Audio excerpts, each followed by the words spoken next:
DJ 대통령의 그 취임사에서 울먹거리면서 보여준 진정성, 그리고 이제 저는 그 생각만 하면 되게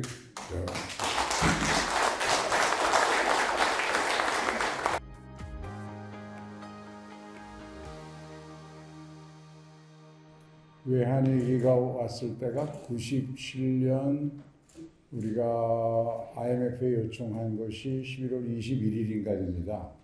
그때는 아직 후보셨을 거고 그 선거가 12월 18일이었죠. IMF가 우리에게 구제금융을 주기로 결정한 것이 12월 10일이었습니다. 대통령께서 뭐라고 말씀하셨냐면 6.25 동란 이후 최대의 국난이다. 우리가 일찍이 경험하지 못했던 국가 부도를 맞았으니까 그 상황을 한번 되새겨보고 DJ께서 선생님께서 어떻게 거기에 대처했나 하는 것을 같이 한번 생각해 보면 그것이 오늘 우리가 처한 소위 복합 경제 위기 이걸 극복할 수 있는 지혜도 줄 수 있지 않을까 하는 뜻에서 제 이야기를 좀 열어갈까 합니다. 제가 이제 금융위기를 극복하는 과정에서 DJ가 보여준 뛰어난 그 리더십은 금모으기를 이거다 판단하시고 그거를 전국적으로 짧은 기간에 확산시켜 낼 수 있는 정치적 감각과 안목 그리고 추진력. 얼마 전에 일어났던 그리스의 그 위기가 있었죠. 재정 위기가. 그때도 그리스가 살아나려면 한국의 금모으기와 같은 전국민적인 동참이 필요하다 하는 외신 보도가 나왔더라고요. 그래서 저는 이런 국민 통합의 리더십을 만들어낼 수 있는 대통령, 이게 참 중요한, 그때 중요했었다고 생각합니다. 실무국장으로 또 그 뒤에 이제 승진해서 세제실장으로 이렇게 일하면서 느낀 것은 DJ가 결코 무리한 개혁을 하지 않습니다. 민주당이 생각해야 할 것은 개혁이 필요는 한데 너무 지나치게 이상적인 개혁을 현실로 언제까지 불가능한 것을 언제까지 한다고 무리하게 밀어붙이면 그게 화근이 돼가지고 민심으로부터 멀어지는 이게 유념해야 되는데 그때 DJ가 늘 하시는 말씀이 있었어요. 정치는 서생적 문제의식, 이 선비 정신도 필요하지만 그것만 갖고 안 된다. 선비의 이상주의만 갖고는 안 되고 상인적 현실 감각이 갖춰져야 한다. 정치는 현실에 단단히 뿌리박고 하는 것이지 공중에서 이상론으로 노는 게 아니다.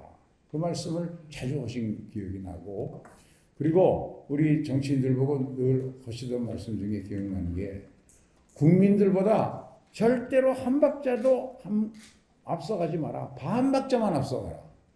그래야 국민이 따라온다. 그래야 민심을 등에 업고 일을 추진할 수 있지. 국민보다 앞서가서 지 혼자 뛰어가면 흔히 범할 수 있는 진보 정치인의 패착이거든요, 그게. 그러니까 DJ는 그 얘기를 계속 강조하셨어요. 이 외환위기 극복 과정에서도. 이 IMF 위기라는 게 근본적으로 금융위기에서 비롯된 거니까 DJ가 하신 말씀 중에 우리나라의 위기는 은행이 약화되고 기업 경쟁력이 사라지니까 IMF 관리를 받게 된 거다. 대통령이 사실상 주요 은행의 은행장 임명에 관여하는 체제로 운영이 된 것이 최근까지의 일입니다.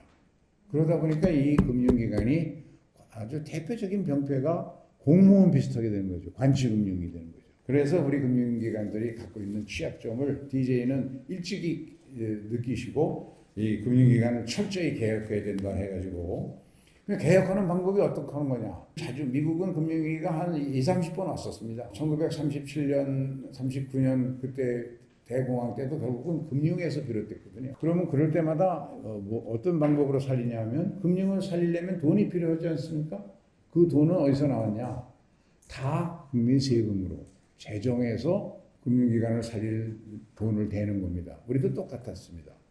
그래서 재정 자금을 투입해서 금융기관을 살렸는데 여기 이제 그 구조 조정을 하고 그 재정 자금을 투입하는 걸 공적 자금이라고 하죠. 33개 있던 은행이 그 중에 16개를 통폐합해서 없애버렸고 종금은 30개 중에 29개를 없애버렸고 이런 식으로 거기 통계표가 쭉 나와 있습니다. 이제 DJ 대통령이 이제 재벌의 시대는 끝났다는 요지의 제목이 언론에 보도된 적이 있었는데요. 재벌이 굉장히 이제 위기에 대한 책임면할 수 없겠죠. 그러나 역시 현실적으로 우리 경제를 살려낼 수 있는 주체도 재벌일 수밖에 없기 때문에 그래서 1차적으로는 구조조정해서 정리할 거는 다 정리해버리고 그 뒤에는 회생을 지원할 수밖에 없는 그런 구조로 처리를 했습니다. 98년 6월까지는 금융을 구조조정하면서 부실대출로 연결돼서 회생 가능성이 전혀 없는 기업들을 모조리 정리해버렸습니다.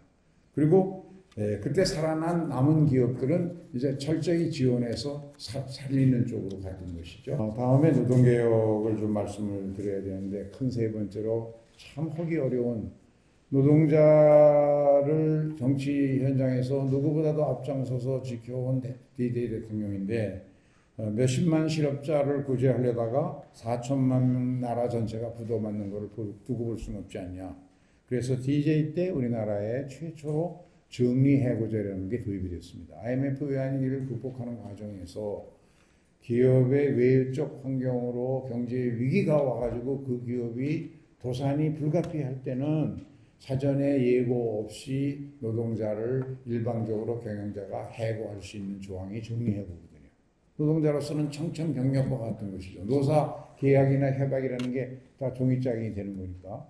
하지만 위기를 관리하는데 같이 동참해야 되기 때문에 이 제도가 그때 처음 만들어졌고 그래서 지금도 민주노총 같은 곳에서는 이거를 비판하는 사람들이 있습니다만 그러나 국제 글로벌 스탠다드에 맞춰보면 일찍이 이런 제도를 우리가 갖고 있었어야 맞는 것이죠.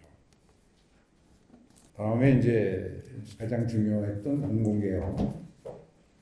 DJ는 전자정부를 만드는데 성공을 해서 이 분야의 전문가들로부터 높은 평가를 받고 있습니다. 대국민 서비스가 전자정부를 통해서 획기적으로 개선된 것은 우리나라에서 전국 지금 어느 곳에서나 인감증명, 주민등록 다 발급할 수 있는 것도 DJ 때 시작된 이 전자정부의 혜택입니다.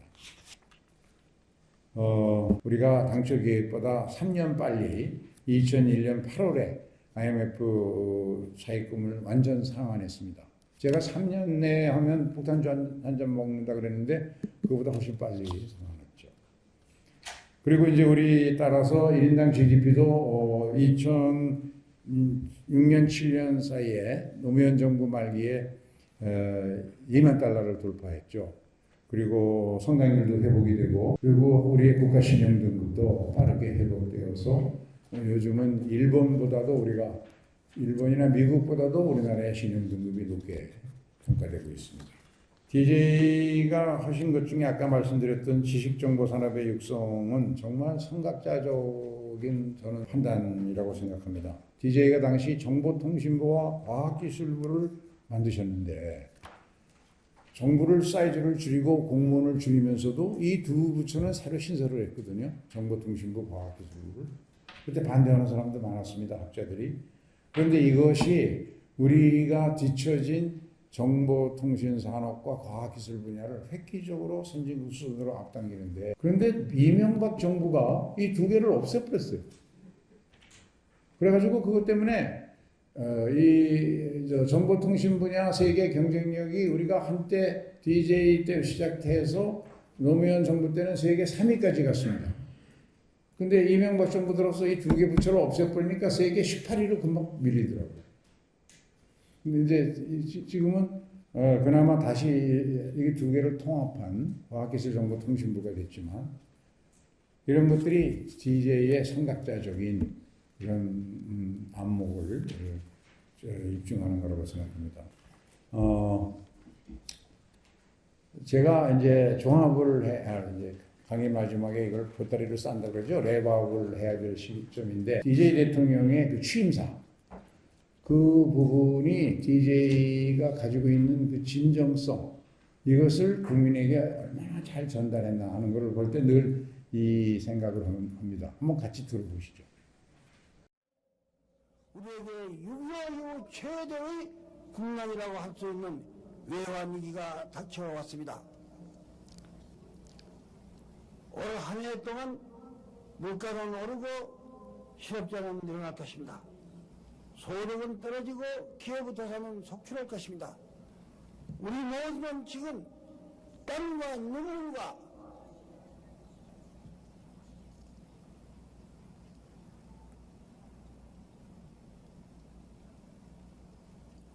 고통을 요구받고 있습니다. 우리 다같이 국대 손잡고 힘차게 나갑시다. 이때 그 국민의 고통을 생각하면서 울먹거리는 이 연설이 전 세계에 방영이 됐고 큰 감동을 불러냈던 것 같습니다. 러시아가 우크라이나를 침공했는데 러시아와 중국이 사실상 같은 세력권으로서 중국이 손해를 보면서도 그런 쪽에 가담을 하고 있고 그로 인해서 곡물 가격이 뛰고 에너지 가격이 뛰고 우리나라 힘만으로 어디서부터 손을 대야 될지 모를 정도로 힘든 그런 상황입니다. 저는 이렇게 생각합니다.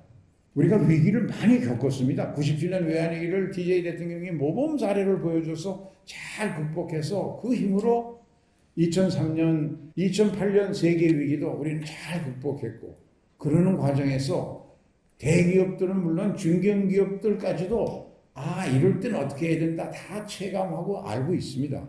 이렇게 하면 이런 효과가 나오는 거 알거든요. 뭘 해야 될지 압니다, 관료들이. 그래서 걱정하지 않아도 되는데 문제는 가장 중요한 건 정치 지도자의 리더십입니다. 통합의 리더십. 취임사에서 울먹거리면서 보여준 진정성. 그리고 이제 저는 그 생각만 하면 되게